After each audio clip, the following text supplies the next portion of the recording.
হযরত বিশর হাফি রহমাতুল্লাহি আলাইহি যৌবনের প্রারম্ভিক অবস্থায় অত্যন্ত গুনাহগার ছিলেন। তিনি অনেক গুনার কাজ করেছেন।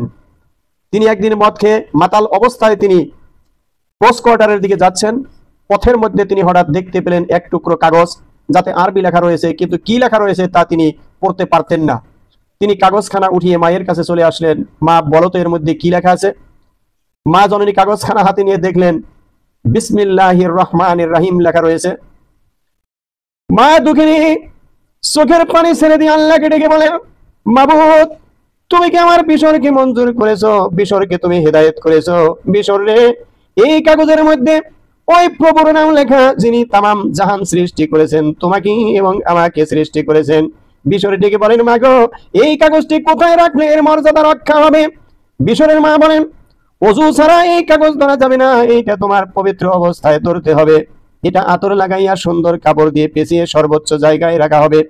বিশরকে বিশরের মা ওযু শিখালেন, নামাজের নিয়ম কানুন শিখালেন।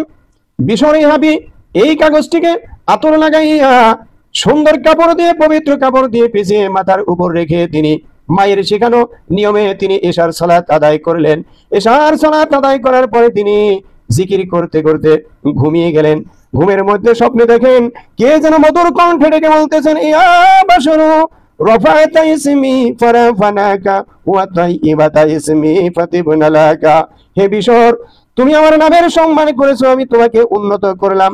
তুমি আমার নামকে পবিত্র ও সুগন্ধযুক্ত করেছো, আমি তোমাকে সমস্ত গুনাহ হতে মুক্ত করে নিজ খুশবু দ্বারা তোমাকে আমি সুগন্ধযুক্ত করলাম। হে বিশর, পথ থেকে কুড়িয়ে এনে আমার নামটা তুমি এত উপরে স্থান দিলে বিশর, আমিও তোমাকে আমার দরবারের আমার আদরের বিশেষ বিশেষ বন্ধুদের নামের সঙ্গে তোমার নামটা আমি সংযুক্ত করে দিলাম। পবিত্র আল্লাহর এই তিনটি নাম সম্বলিত এই কালেমা বিসমিল্লাহির রহমানির রহিম এর কদর করে মানুষ আল্লাহর ওলি হয়েছে। হাদিস শরীফে এসেছে, আল্লাহর হাবিব যখন যে রাত্রে মেরাজে চলে যান, এই মেরাজের রজনীতে তিনি জিব্রাইলকে বললেন, আমি হাউজে কাউসার দেখব। জিব্রাইল আমিন হাউজে কাউসার দেখানোর জন্য আল্লাহর হাবিবকে নিয়ে চললেন। আল্লাহর হাবিব বর্ণনা করেন, আমি গিয়ে দেখলাম অনেক দামি দামি ধাতব পদার্থ, হীরা জহরত মণি মুক্তা দিয়ে একটি অনেক সুন্দর বিল্ডিং, বিশাল একটা বিল্ডিং। এই বিল্ডিং এর মধ্যে রয়েছে একটি তালা, সামনে রয়েছে একটি তালা। আমি জিব্রাইলকে বললাম, আমি ঘরে ঢুকবো কিভাবে? জিব্রাইল বললেন, ইয়া রাসূলুল্লাহ, আপনি বিসমিল্লাহ বলে তালায় হাত দেন। আল্লাহর হাবিব বর্ণনা করেন, বিসমিল্লাহ বলে যখন আমি তালায় হাত দিলাম, সঙ্গে সঙ্গে তালা খুলে গেল। আমি দরজা খুলে ভিতরে ঢুকলাম। ভিতরে ঢুকে দেখি চার দিক থেকে চার প্রকারের ভিন্ন স্বাদের শরবত চার দিক থেকে ঘুরে এসে এক দিক দিয়ে প্রবাহিত হইতেছে। এই প্রবাহিত নহরের নাম হলো হাউজে কাউসার।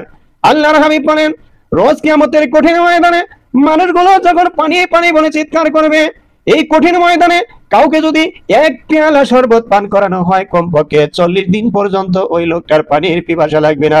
জিব্রাইলকে বললেন, জিব্রাইল, এই হাউজে কাউসারের শরবত আল্লাহ তাআলা কাদের জন্য তৈরি করেছেন?